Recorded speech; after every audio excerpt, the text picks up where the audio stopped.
the winner of the Champions League will be... Yes, boys, we are going to be predicting every single trophy, for this season. I've given it 3 games to start the season, so we'll see how it goes, We've got a new backdrop, and I'm sorry there's not a matchday vlog this weekend, obviously because it's international break, but there's 4 matchday vlogs in a row coming up ready. Brentford, Bayern Munich, Man United and Lincoln all away. It's going to be absolutely unreal 4 videos for the channel, so stay tuned for that. But anyway, we'll get through this video first and then we'll get on to them. Alright, so not to be boring, I'm going to start off with the Premier League, I've gone for obviously Liverpool to win. They've obviously just signed Isak on fucking deadline day. That's absolutely outrageous. I mean, they was close to getting Gahey, and Gahey would have been an unreal signing because obviously Kanai's had a bit of a slow start to the season. But yeah, the defence looked a little bit shaky. Obviously, they've been playing Szoboszlai at right back. By the way, that was one of the goal of the season contenders, against Arsenal on Sunday.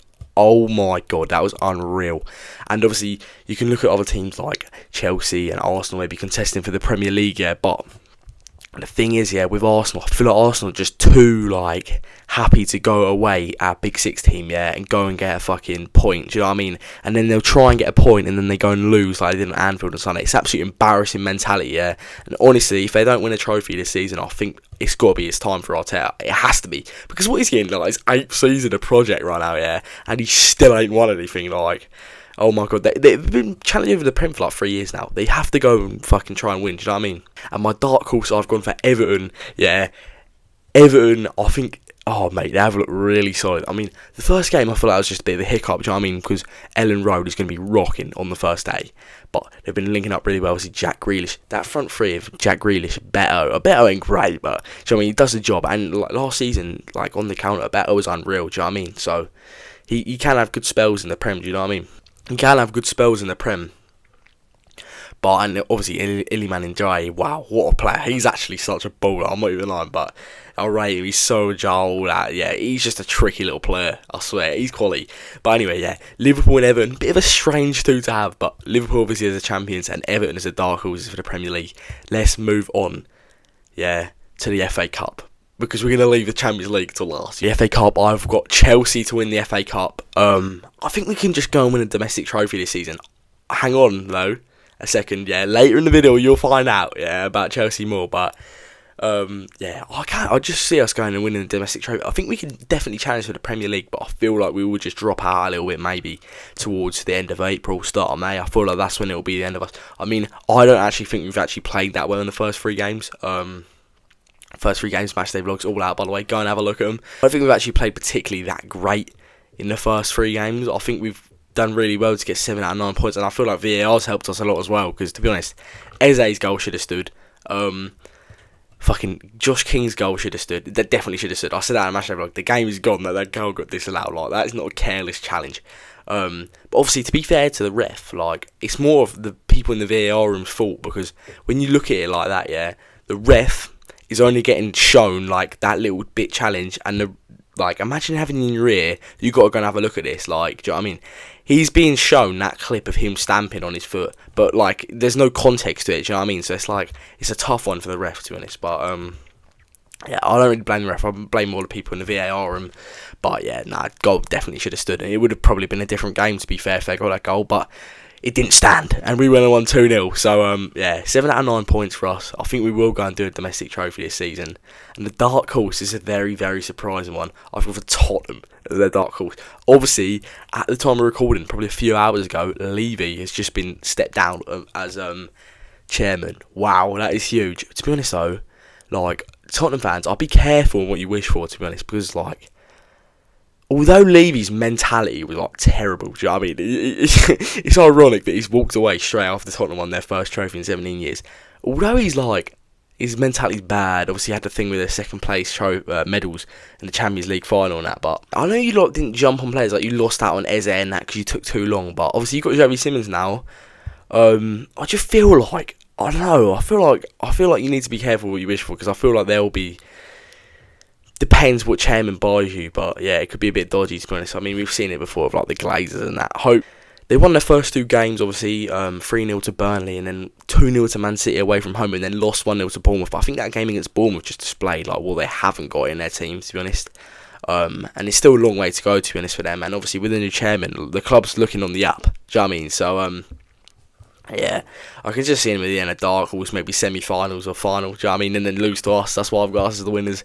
Who knows? The Chelsea Tottenham final, that match day vlog could be unreal. But yeah. Anyway, we'll move on to the Carabao Cup next, and then we'll move on to the European competitions, which everyone wants to be here for. Right, Carabao Cup is a bit boring. I've gone Liverpool, to be honest. Like, yeah, they're just like Carabao Cup. How many times have they won it? Must have won it about 13, 14 times. Fucking 3 of them against us in it. But yeah.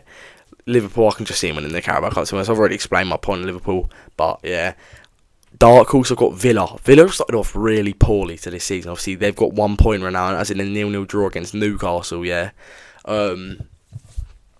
Villa, I just don't know if I can see him having a good season in the Prem. But I can see him like maybe coming and winning a cup. Like, I'm being serious. Like, they've just made the signing of Harvey Elliott and Jadon Sancho. As much as I like Jadon Sancho last season, I think that's a great sign for Villa. I think a lot of people have been putting them down on that signing, yeah. But Jadon Sancho, like, he's very, like, he just needs a bit more selfishness about him, I think, to be honest. And obviously Harvey Elliott in the under-21s Euros, we really saw his quality. We know he's an unreal player. Obviously, just couldn't break into that Liverpool midfield, which is a very, very good midfield in it. So yeah, we'll see how Villa do this season, obviously, with their new signings. Obviously, Lindelof, he ain't really good. We ain't really got much to chat about him, do you know what I mean? I've never really rated him, but yeah, that is why Aston Villa are my dark horses. Right, we're going to start off with the Conference League, and we're going to go up to the Champions League. Conference League, I've gone for Palace to win this. I think Palace just have a really good team. And to be honest, I was really, really debating putting Palace as a dark horse to the Premier League. But because I think they're going to win the Conference League, I didn't put them as that. Because I actually think Palace have got a really, really good side. Like Mateo, obviously they kept Gahey now. The defence is really good. Richards, Lacroix. Of unreal keeper, one of the best keepers in the league, to be honest, in my opinion. In Dean Henderson, Adam Walton. I mean, the list goes on. They've just got a really, really good side. Munoz, like Ismail Assar, like they've just got a really, really good side. I can see him really pushing this season, maybe getting a European trophy. Obviously what we won last season, but yeah, I think it'd be really good to Palace win. I've got sort of Palace. They're only round the corner from me, so do you know what I mean? So like, if they go and win it, I won't be sad at all. Do you know what I mean? Like, fair enough. Go and win it, boys. Alright, the dark horse, I've gone for Ike Athens, yeah. I think people will find it's like, Alf, what you on about, mate? You've never watched Ike Athens in your life, mate. Like, nah. The thing is, yeah, I've got a few pals in Corfu, not pals, like you know, that family friends you have on holiday, like you see every year. Like, you keep in contact with them. Mum's got them on Facebook and that, but yeah, them ones, they support Ike Athens, yeah. And apparently, last season, they started off really, really well, and then they just fell off towards the end. Like, did really shit, because they have that playoff thing in the Greek league, where you start off and then you go into, like, the 2 different leagues. And Ike Athens, they actually looked, like, decent, I think, last year. Decent, I think. I've heard they was very good at the start of that. So I've just gone, why not Ike Athens? I would have put Fiorentina as a dark horse, but not really a dark horse, because they've made it, like, since the Europe Conference League's been out, they must have been in 2 of the 4 or 5 finals, do you know what I mean? And it was in the semi-finals last year, they was close to getting into that. I think it went extra time or something with Betis last year. So, yeah, I can't really put Fiorentina for that, but I've gone Ike Athens. Bit of a rogue shout from me, but why not, yeah? Anyway, moving on to the Europa League. I've gone for Porto. Obviously, they've got Samu. I hope he's still there, otherwise I'll look like a right knob saying this, but they've got a really good striker. I can just see, I don't think there's a lot of great teams in the Europa League. Obviously, you've got Villa as well, but I just can't see him winning it, to be honest. Like, what did they go out the semi-finals of the Conference League? Yeah, Porto winning it, why not? Do you know what I mean? Why not just go for it, do you know what I mean? And then dark horse, I've got Real Betis. They really impressed me last season in the Conference League. And obviously in the final, they was really good for the first 70 minutes. And I feel like the intensity of the Premier League just took over that game. And yeah, that's why we went on to win it, to be honest. So, yeah, Real Betis, I could actually see him winning it. I would be happy for him if they won it. Because last year, their fans were absolutely devastated when they lost. But, yeah, great atmosphere they brought to the final as well. Yeah, Real Betis, gone as the dark horses. Anyway, on to the big one, yeah, the Champions League. The winner of the Champions League will be Barcelona. Yeah. I've got Barcelona, yeah, and the dark horse is Chelsea. But anyway, starting on Barcelona, they've got unreal players in like Lamine Yamal, all them boys. Like, they are just quality, and they like, do you know what I mean? And last season they were really, really unlucky. I mean, it was just a miracle that Inter like beat them. What was it, like 2 last minute goals? No, it went extra time, didn't it? But Kirby scored a last minute goal, didn't he? But yeah, like Rafinha, Lamine Yamal, like they're just such a good team. I've got full of good players. I think they probably could have won it last year, but obviously Inter Milan made it through. It would have definitely been a better final, PSG, Barcelona. Obviously the two best teams in the world until Chelsea come on, the world champions. So we're the best team in the world because we're world champions. But yeah, I've got Barcelona winning it. I've got obviously us as dark horse. I just think we really have a chance of winning it. I really don't know why.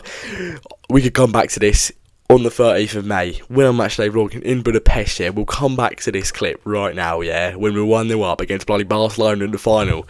Oh, mate, if we win the Champions League, especially my first year of matchday vlogging as well, that would absolutely be unreal.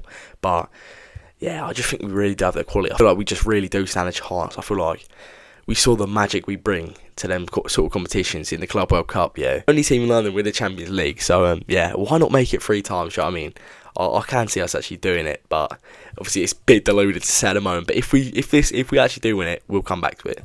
Alright boys, that is the end of the video. There will be one more video before the matchday vlogs return, yeah? And then matchday vlogs are going to be absolutely unreal. Obviously I've said it before, Brentford away, Bayern Munich away, United away, Lincoln away. Wow, that could be huge, yeah. Play for huge for the channel, because obviously my away day matchday vlog is on 4.7k views right now. And if we can get double, triple, 10 times that, mate, it'd be unreal on one of the matchday vlogs. So hopefully we go and win in Munich or something, have a bit of fucking magic, do you know what I mean? But yeah, anyway, I'll catch you boys in a bit. Have a good one. Don't go changing.